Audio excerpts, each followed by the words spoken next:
finalement, déjà, on se rend compte que cette filière, elle est dans une dynamique positive. Il y a des nouveaux enjeux, l'enjeu bas carbone, donc exploitation bas carbone, des nouvelles infrastructures également à exploiter, comme les infrastructures de recharge de véhicules électriques, les installations aussi de production d'énergie, l'éolien, etc. Donc ça, c'est des nouveaux enjeux qui n'existaient pas jusque-là et qu'il va falloir appréhender, et c'est à cette filière de les prendre en charge. Donc c'est voilà, une filière qui est en expansion et qui va devoir répondre présente pour ces sujets-là. Dans nos métiers, il y a tous les apports des nouvelles technologies, et tout à l'heure je parlais de croissance exponentielle, on l'a dans tous les domaines.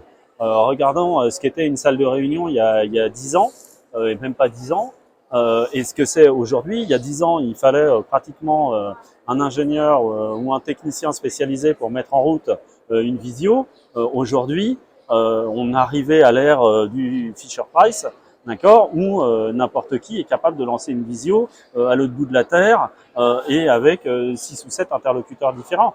Je parlais du téléphone mobile, on voit bien que les choses ont fortement évolué. Donc comment est-ce que demain, ça va nous permettre d'organiser différemment notre espace de travail? Ça va être un enjeu majeur, et on se doit, même si derrière il y a une DSI ou autre, nous il y a l'usage premier. Et ce que je dis souvent, parfois les échanges que je peux avoir avec nos DSI, c'est que eux sont à la pointe de la technologie, nous présentent des outils, mais est-ce que l'outil est correctement adapté quelque part aux différents usages? C'est là où nous, on est là en interface. Voilà, donc ça, c'est tout cet aspect technologique. Puis après, effectivement, il y a l'aspect, on disait, hein, toute la loi bas carbone, l'adaptation sur la loi l'homme, il y a tous ces sujets environnementaux qui vont être importants et sur lesquels aujourd'hui, on a une mission effectivement qui est très importante parce que on se doit d'être cette passerelle entre ces obligations réglementaires et puis à un moment donné aussi le fonctionnement de l'entreprise. Voilà, c'est que comment est-ce qu'on arrive à le mettre en parfaite adéquation et c'est un peu notre rôle. Une filière aussi qui doit maintenant se saisir des enjeux de l'IA. L'IA, je pense même que c'est pas la question de savoir si on va relever le défi, si on doit relever le défi. Il est déjà dans notre quotidien. Il y a des acteurs comme les acteurs du logement social qui s'y intéressent déjà de près. Il y a déjà des résultats probants sur le pilotage typiquement d'une GTB où l'IA montre déjà ses preuves. Donc en fait, il est là l'IA. Maintenant, il faut l'intégrer dans nos processus. Et ça devient voilà, une réalité pour les environnements de travail selon moi. Ça ne remplace pas, ça augmente les fonctionnalités qui seront servies, qui seront proposées. On évoquait le fait de pouvoir gérer davantage de data, de pouvoir trier la data, de repérer les anomalies. C'est déjà le cas sur des budgets de charge. On est capable de repérer des anomalies sur les budgets de charge. On va ajouter des fonctionnalités comme rendre une GTB donc plus performante parce qu'il y aura des consignes qui seront optimisées auprès de la GTB. Et ça, c'était pas fait jusque-là. Ça sera fait demain. Donc, ce sont donc les agents conversationnels aussi, en interface avec la relation locataire, la relation client, qui vont venir s'ajouter aux opérateurs qui seront aussi en charge de cela, mais ça vient ajouter une dimension complémentaire. Donc ça ne remplace pas, selon moi, ça vient ajouter une nouvelle dimension. L'IA chez nous, elle est émergente dans le sens où d'abord, tout à l'heure je l'ai pas dit, mais comme c'est un phénomène qui est nouveau et on le voit bien avec ChatGPT, on ne sait pas où vont l'ensemble de données. La priorité chez nous pour le groupe, c'était de sécuriser un petit peu tout ça. Et aujourd'hui, on a une IA alors, qui n'est pas propre à nous, mais en tout cas qui s'est appuyée sur un partenaire et qui a permis en tout cas de délimiter un cadre. Aujourd'hui, on n'a pas le droit, nous, d'utiliser ChatGPT sur nos ordinateurs. Donc je pense que la priorité déjà, c'était d'abord de sécuriser ce périmètre, ce qui était important. Et maintenant, on va commencer effectivement à l'intégrer à certaines couches d'usage et dans les logiciels et applicatifs du groupe. Mais c'est vraiment, on est à la période de l'émergence. Maintenant, je suis d'accord avec ce que disait Lionel. Ce qui va être important, c'est comment est-ce qu'on va se l'approprier.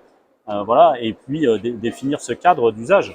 Parce que même si ça va permettre effectivement de signifier à un moment donné des anomalies sur des consommations ou autres, l'IA, ça reste quelque chose d'assez... alors certes, c'est un système qui apprend au jour le jour, mais c'est un système qui apprend dans une définition et une strate qu'on lui donne. Donc ce qui va être important pour nous aussi, c'est de définir ce cadre qu'on va lui donner et dans lequel on va lui dire, bah, sur ces typologies ou ces problématiques, il va falloir que tu nous interpelles. L'environnement de travail, c'est une mission de nombre. Moi, il m'est arrivé dernièrement de faire des présentations, en tout cas du métier, à des collégiens ou des lycéens. c'est un métier qu'ils ne connaissent absolument pas, malgré les chiffres qui sont révélés par aujourd'hui N Consulting. Quand vous arrivez au collège ou au lycée, qu'est-ce que vous remarquez en premier? Ils vont vous parler du prof, ils vont parler des surveillants, etc. Mais le fait qu'ils vont rentrer dans une salle de classe qui a de la lumière, et qui a un tableau qui est propre, que la salle est propre, les chaises sont rangées, etc. Alors que, bon, alors ça, après, ça dépend des départements, mais oups, non, je l'ai pas dit. Non, mais ce que je veux dire par là, c'est que les élèves, quand ils quittent une salle de classe, on voit, on a tous été lycéens, collégiens, on voit comment la salle est quand on s'en va, les chaises sont à droite à gauche. Quand ils arrivent le lendemain matin, tout est nickel, c'est rangé, etc. Ils ont un repas le midi, voilà. Mais en fait, ils ne se doutent pas que derrière tout ça, mais il y a des gens qui travaillent. Il y a tous. Alors, on parle de métiers de l'ombre aujourd'hui ou quoi que ce soit, on cherche à les montrer différemment, mais ce sont des métiers importants et sans ces métiers-là, malgré tout, mais il y a quand même beaucoup d'entreprises aujourd'hui ou de structures qui auraient du mal à tourner. Voilà. Est-ce que les collaborateurs sont réellement conscients de ce qu'il y a derrière tout ça?